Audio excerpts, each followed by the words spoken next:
최근 제주 예멘 난민을 둘러싼 사회적 논쟁이 뜨겁습니다. 이런 가운데 난민법 폐지를 주장하는 청와대 국민청원까지 등장했고요. 해당 청원은 70만 명 이상의 동의를 얻는 등 역대 국민청원 가운데 가장 많은 동의수를 기록하기도 했습니다. 그리고 어제였죠. 그간 침묵하던 정부가 입장을 내놨는데요. 난민 문제와 관련해서 난민법 폐지는 사실상 어렵다고 얘기를 하면서 난민 입국 시사를 강화하겠다고 밝혔습니다. 현 시점에서 난민 문제 어떻게 봐야 할까요? 최영일 시사평론가 모시고 얘기 나눠보도록 하겠습니다. 평론가님 어서 오세요. 안녕하세요. 본격적인 얘기에 앞서서 좀 따져볼 문제가 있습니다. 네. 제주도 이제 30대 여성 실종 사건과 네, 관련된 네, 건데 네.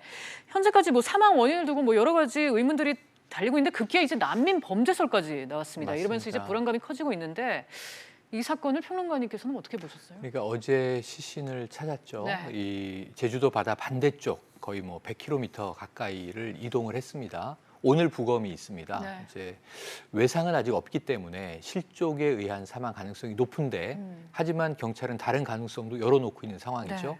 가족 간의 불화냐 아니면 뭔가 범죄 대상이 됐던 것이냐.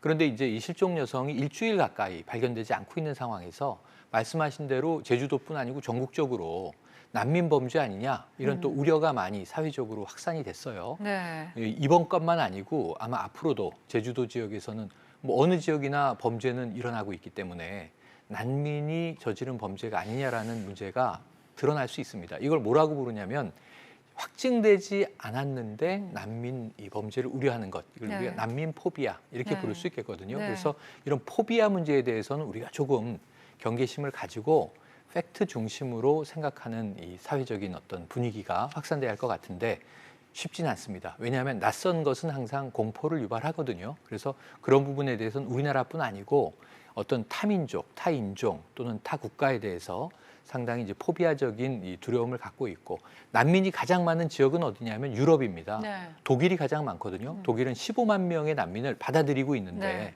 인구 정책에 오히려 난민을 포함시키고 있습니다. 아. 메르켈 총리를 중심으로. 네.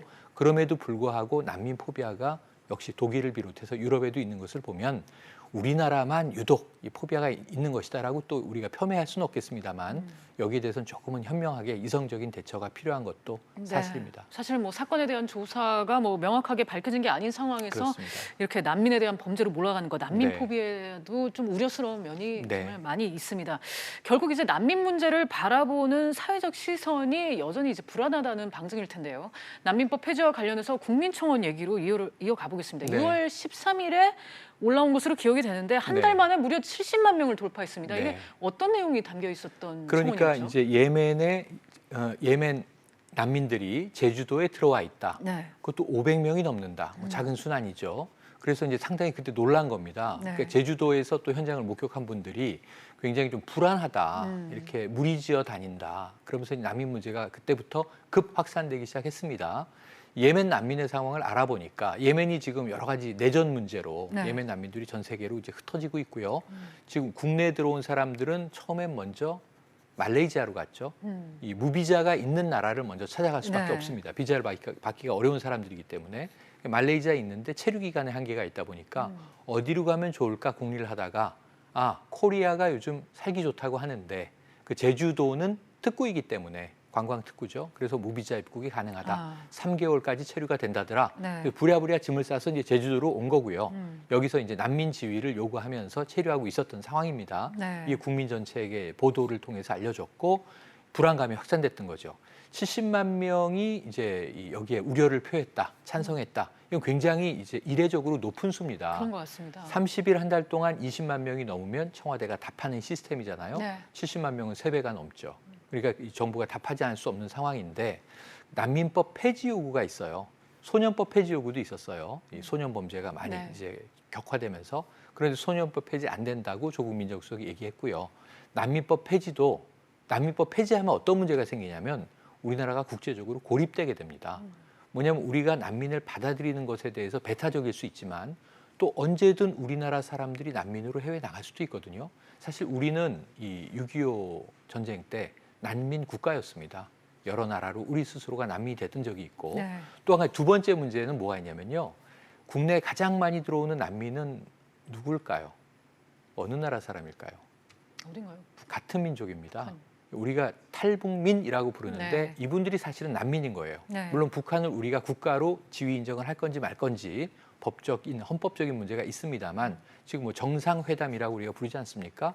북한을 탈출한 분들이 난민의 정의가 뭐냐면 종교적, 정치적, 인종적, 기타의 이유로 그 나라에서 박해에 가까운 차별을 받아서 살 수 없게 된 사람들이 이 해외를 떠돌다가 이제 난민이 되는 거거든요.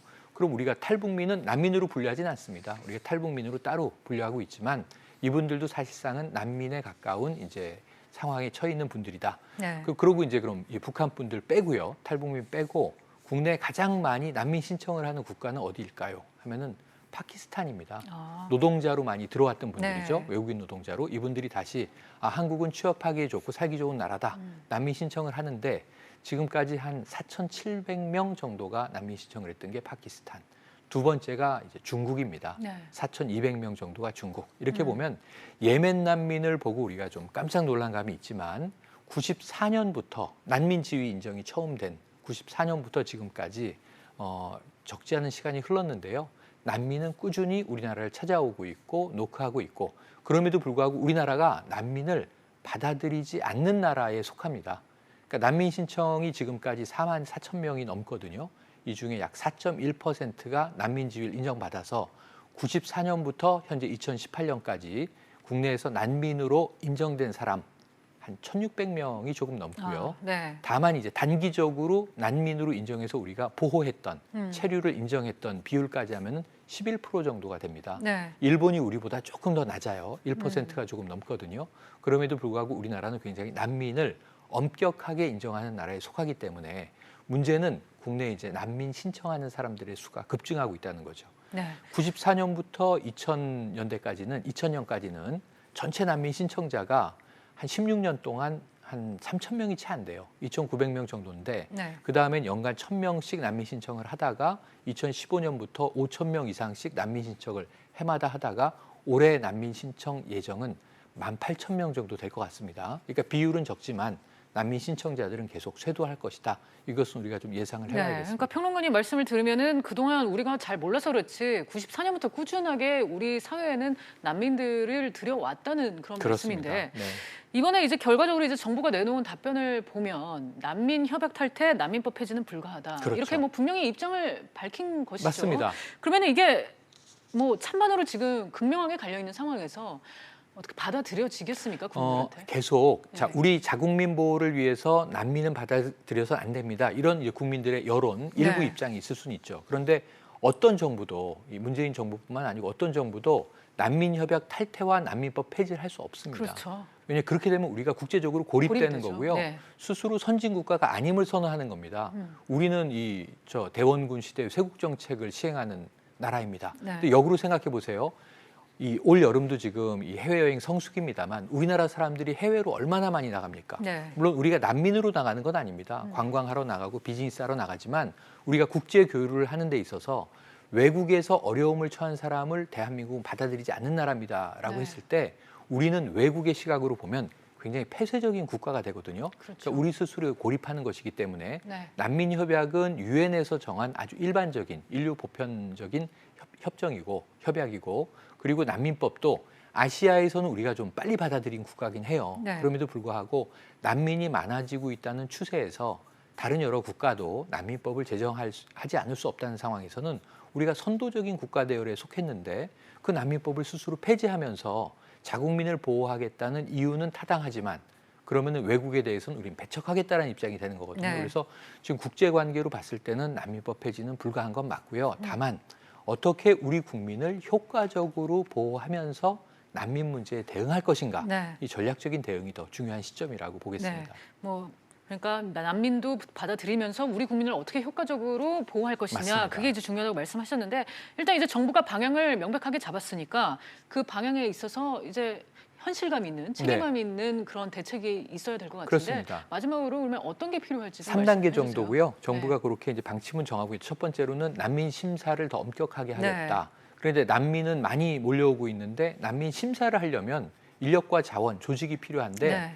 미미했거든요. 제주도에서 지금 540여 명이 모였는데 2명이 심사를 하는데 아. 시간이 오래 걸리는 거죠. 네. 그러면은 이게 이 애매한 지위, 난민도 아니고 보호 대상자도 아니고 하지만 무비자로 입국은 해 있고 이분들이 뭐 취업을 한다든가 돌아다니면서 사회 문제화 될 수 있거든요. 그래서 난민 심사 빨리 해주고 또 난민 신청하러 와 있는 사람들의 체류 기간을 짧게 해줘야 되고요. 네. 아니면 빨리빨리 또 외국으로 내보내야죠.